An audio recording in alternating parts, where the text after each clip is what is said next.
Ang unang sulat ni Pablo kay Timoteo. Unang kabanata.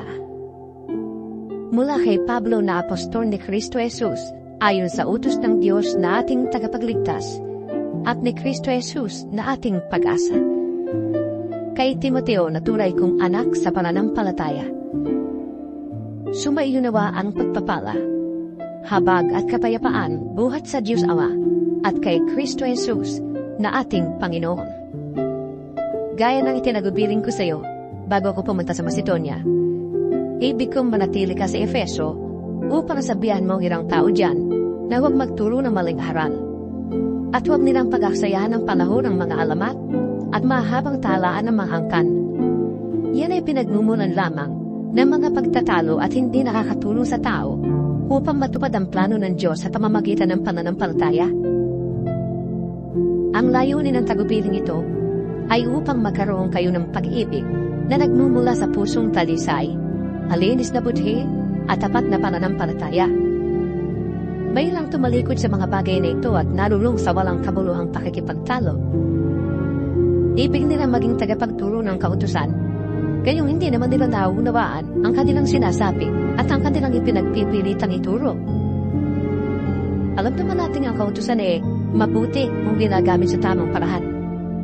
Alalahanin natin ang kautusan ay hindi ginawa para sa mabubuting tao, kundi para sa mga walang kinikilalang batas at mga kriminal, para sa mga hindi kumikilala sa Diyos at mga makasalanan, para sa mga lapastangas sa Diyos at walang hilig sa abanalan, para sa mga mamamatay tao at pumapatay na sariling ama o ina. Ibinigay rin ang kautusan para sa mga mahihilig sa kahalayan at nakikiapit sa kapwa lalaki, para sa mga kidnapper, para sa mga sinungaling, at mga saksing hindi nagsasabi ng totoo. Ang kautusan ay ibinigay para sa lahat ng mga sumasalungat sa mabuting aral. Ang aral na ito'y ayon sa magandang balita na ipinagkatiwala sa akin ng dakila at mapagpalang Diyos. Nagpapasalamat ako sa ating Panginoong Hesukristo na nagbibigay sa akin ng lakas, dahil itinuring niya akong karapat-dapat na maglingkod sa Kanya. Kahit na noong unay nilapastangan, hinusig at nilaig ko siya. Sa kabila nito'y nahabag sa akin ng Diyos, sapagkat hindi ko na nalaman ang aking ginagawa noong ako'y hindi pa sumasampalataya. Sumagana sa akin ang kagandahang loob ng ating Panginoon, at ipinagkaloob niya sa akin ang pananampalataya at pag-ibig na natatagpuan sa ating pakikipag-isa kay Kristo Jesus. Totoo ang pahayag na ito at dapat paniwalaan ng lahat, na si Kristo Jesus ay dumating sa sanlibutan upang iligtas ang mga makasalanan, at ako ang pinakamasama sa lahat.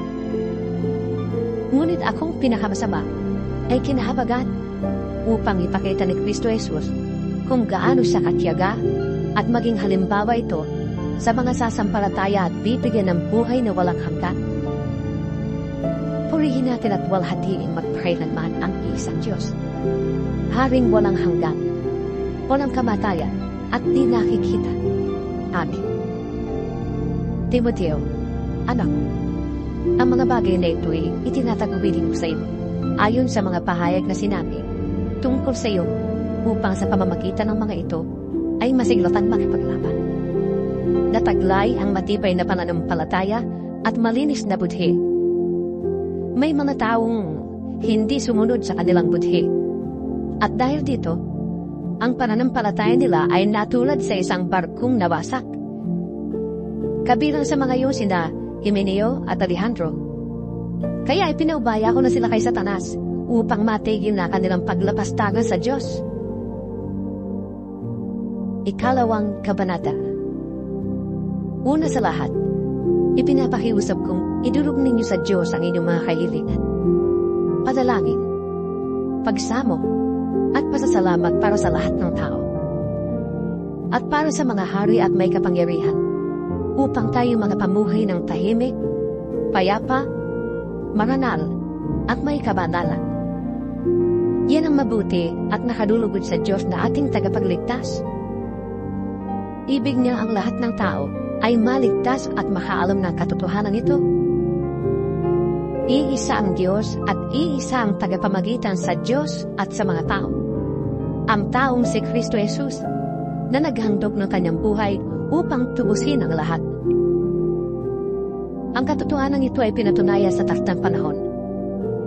Dahil dito, ako'y pinili upang maging tagapangaral, apostol, at tagapagturo ng pananampalataya at katotohanan ito sa mga hintil. Totoo ang sinasabi ko ito, at hindi ako nagsisinungaling. Ibig kong ang mga lalaki sa lahat ng dako ay manalangin ng may malinis na puso, walang sama ng loob at galit sa kapwa. Ang mga babae naman ay dapat maging mainhin, maayos at maingat sa pananamit at ayos ng buhok. Ang maging hiyas nila ay hindi ang mamahalin at mararangyang damit, mamahaling alahas na ginto o perlas. Sa halip, ang maging gayak nila ay mabubuting gawa, gaya ng nararapat sa mga babaeng itinuturing na makadiyos. Ang babae ay kailangang tumahimik sa panahon ng pagpupulong ng iglesia at lubos na pasakop. Hindi ko sila pinapayagang magturo o mamuno sa lalaki, kundi dapat silang tumahimik, sapagkat si Adan ang unang nilalang bago si Eva. At hindi si Adan kundi si Eva ang nadaya at nagkasala. Ngunit maliligtas ang babae sa pagsisilang ng sanggol kung magpapatuloy siya sa pananampalataya, pag-ibig, kabanalan at maayos na pamumuhay. Ikatlong kabanata. Totoo ang pahayag na ito, na ang nagnanais na maging tagapangasiwa sa iglesia ay naghahangad ng mabuting gawain. Kaya nga, ang isang tagapangasiwa ay kailangang walang kapintasan, isa lamang ang asawa, marunong magpigil sa sarili, maingat, kagalang-galang, bukas ang tahanan sa iba, at may kakayahang magturo. Hindi sila senggo, hindi marahas, kundi mahinahon, hindi mahilig makipag-away, at hindi maibigin sa salapit. Dapat, mahusay siyang mamahala sa sariling pamilya, iginagalang at sinusunod ng kanyang mga anak. Sapagkat, paano siya makapangangasiwa ng maayos sa iglesia ng Diyos kung hindi niya mayayos ang sarili niyang pamilya? Kailangang siya matagal ng mananampalataya, sapagkat kung hindi, baka siya maging palalo at mapahamak na gaya ng dyablo. Bukod dito, kailangang siya may mabuting patutuo sa paningin ng mga hindi sumasampalataya upang di siya mapintasan at hindi mahulog sa bitag ng dyablo. Ang mga tagapaglingkod naman ay dapat ding maging kagalang-galang, tapat mangusap, hindi lasenggo, at hindi sakim sa salapi. Kailangan sila'y tapat sa pananampalataya na ating ipinapahayag at may malinis na budhi.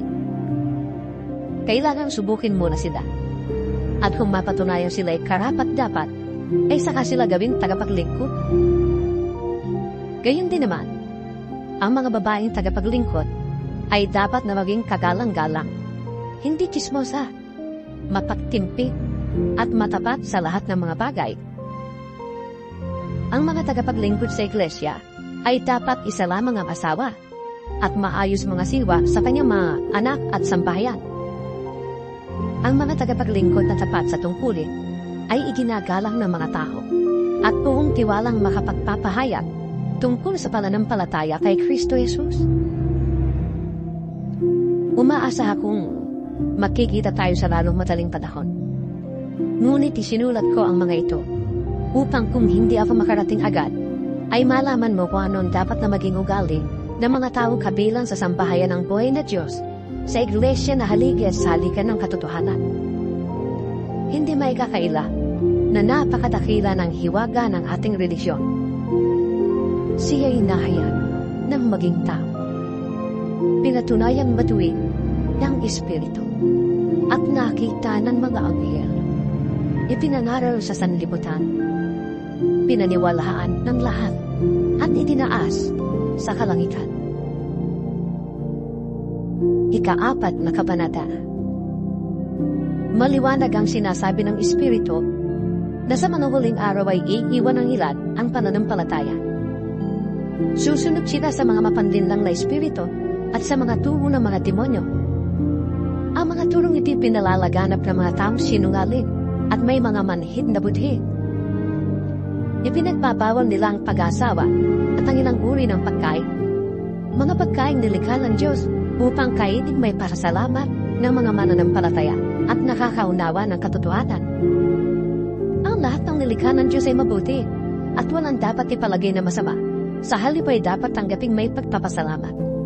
Sapagkat ang mga ito'y nililinis ng salita ng Diyos at ng panalangin. Kung ituturo mo sa mga kapatid ang mga bagay na ito, ikaw ay magiging mabuting lingkod ni Kristo Jesus. May papakita mong pinalakas ka ng mga turo tungkol sa pananampalataya at sa mabuting aral na iyong sinusunod. Huwag mong pag-aksayahan ng panahon ang mga alaman na walang halaga. Sa halip, magsanay ka sa kabanalan. May pakinabang sa pagpapalakas ng katawan. Ngunit ang pagsasanay sa kabanalan ay mapapakinabangan sa lahat ng paraan, sapagkat ito'y may pangako, hindi lamang sa buhay na ito ngayon, kundi maging sa buhay na darating. Totoo ang salitang ito at dapat paniwalaan ng lahat. Dahil dito, nagsisikap tayo at naghihirap, sapagkat umaasa tayo sa Diyos na buhay at siyang tagapagligtas ng lahat ng mga tao, lalo na ng mga mananampalataya. Ituro mo't ipatupad ang lahat ng ito.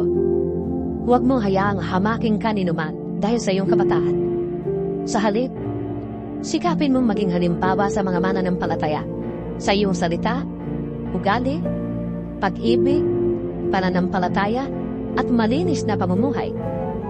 Habang wala pa ako riyan, iukol mo ang iyong panahon sa pagbabasa ng kasulatan sa harap ng mga tao, sa pangangaral at sa pagtuturo. Huwag mong pababayaan ang kaloob ng Espiritu Santo na ibinigay sa iyo ng magsalita ang mga propeta at ipatong sa iyo ng mga pinuno ng iglesia ang kanilang kamay. Isagawa mo ang mga ito at pag-uhulan mo ng panahon upang makita ng lahat ang iyong pagunlad. Pakaingatan mo ang iyong pagkilos at pagtuturo. Patuloy mong gawin ang mga bagay na ito upang maligtas ka, pati na ang mga nakikinig sa iyo. Ikalimang kabanata. Huwag mong pagsasalitaan ng marahas ang lalaking nakatatanda sa iyo, kundi paalalahanan mo siya na parang sarili mong ama. Pakitunguhan mo namang parang kapatid ang mga nakababatang lalaki. Ituring mong parang sariling ina ang matatandang babae, at pakitunguhan mo ng buong kalinisan ang mga kabataang babae na parang mga kapatid. Igalang mo ang mga biyudang walang ikabubuhay.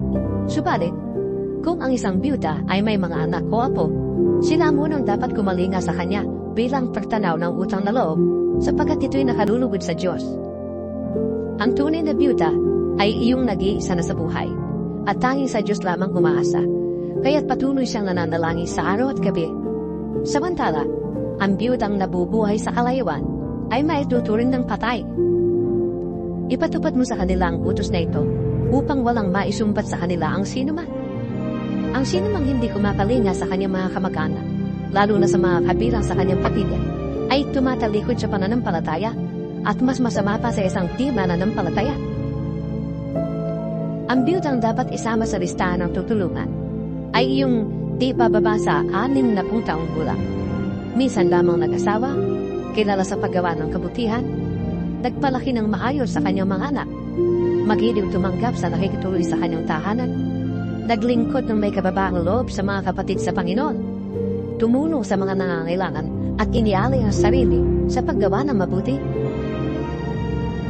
Huwag mong isasama sa listahan ng mga biyuda ang mga bata pa, sapagkat kapag nagalabag ka nilang pagnanasa, mapapalayo sila kay Kristo at mag-aasawang muli. Sa gayon, nagkakasala sila dahil sa hindi pagtupad sa una nilang pangako kay Kristo.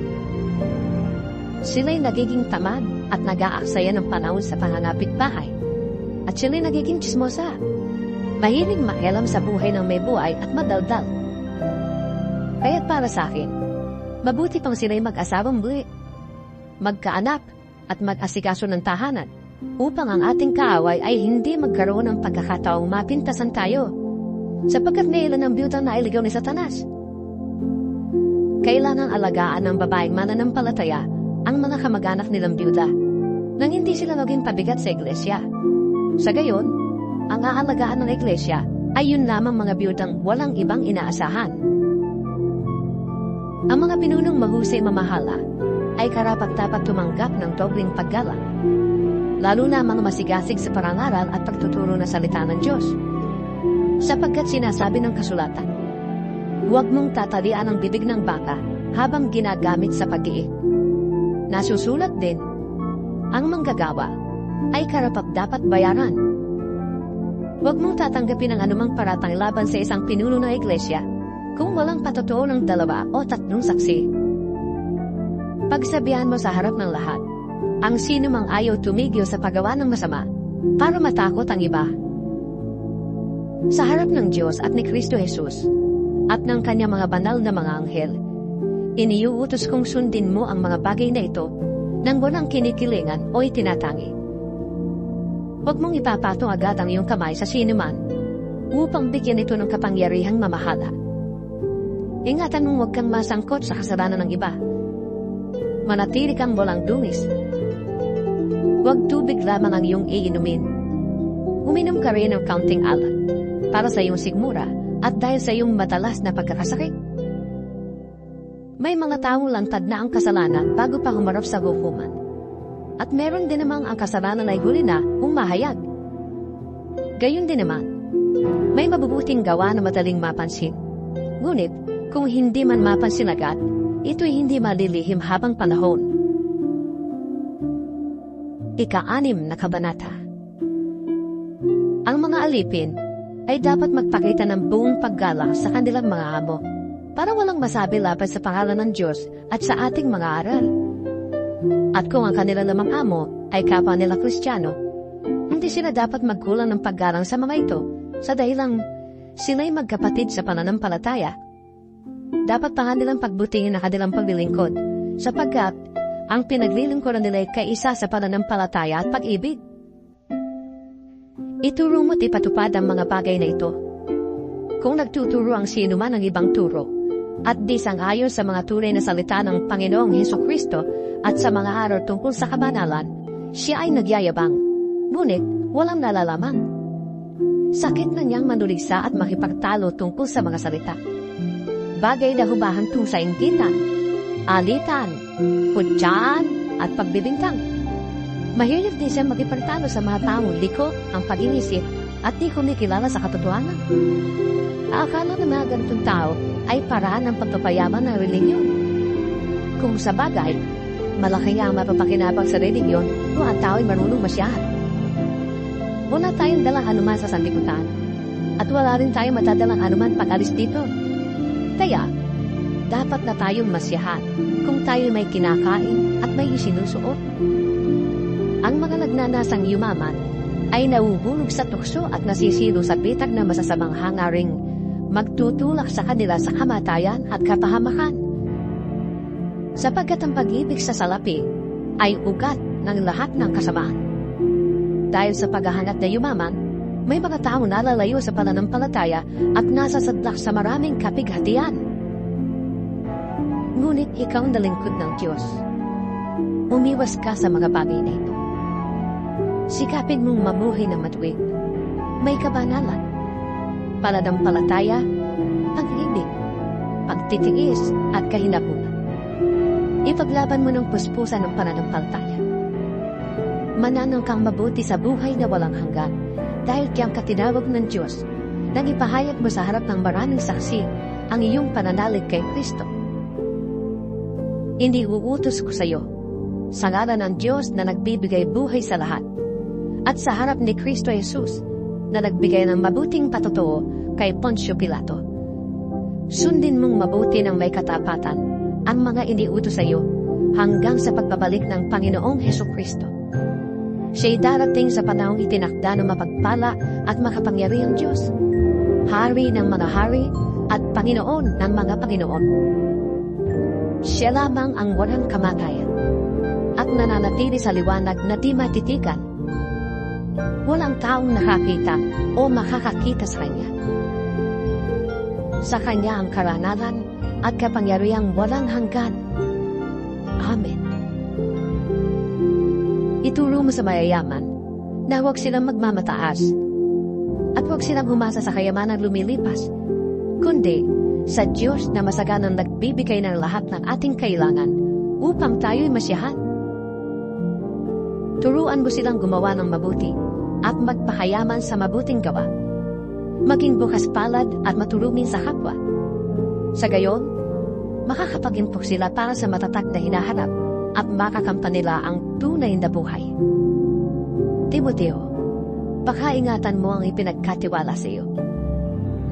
Iwasan mo ang mga usapang walang kabuluhan at ang likong pangarapin. Dahil sa kanilang pagmamarunong, may mga taong nalihis sa pananampalataya. Pagpalain nawa kayo ng Diyos.